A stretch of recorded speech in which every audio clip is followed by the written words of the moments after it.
Kur e dëgjoni që është buxheti më i madh dhe kanë mbledhur më shumë të ardhura se çdo herë tjetër, keni parasysh që kanë paguar më shumë taksa qytetarët, kanë paguar çmime më të larta qytetarët dhe çdo gjë vjen nga barra që mban sot çdo qytetar shqiptar.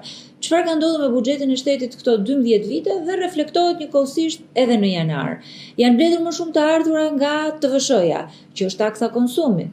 Tregon që çmimet janë rritur dhe kjo rritje me 30% të TVSH-s ka ardhur e gjitha nga xhepat e varfërt, pensionistëve dhe shtresës së mesme. Kanë mbledhur më shumë të ardhura thon nga sigurimet shoqërore, mos kujtoni se kanë ndonjë formalizim. Vjen e gjitha si rezultat i rritjes pagës në administratën publike dhe e gjithë rritja shkoi në pagesa taksash. Kështu ka ndodhur çdo herë, kështu ka ndodhur çdo vit. Ky është mentaliteti socialist. Barra e taksave sot mbahet nga 95% e qytetarëve. Shpërndarja, po sigurisht, shkon tek 5%.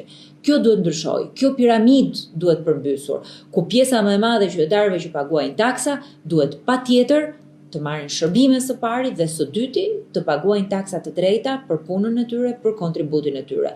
Ky është dhe plani i Partisë Demokratike. Ndryshimi i këtij sistemi që sot punon për pakicën duhet patjetër të punojë për shumicën.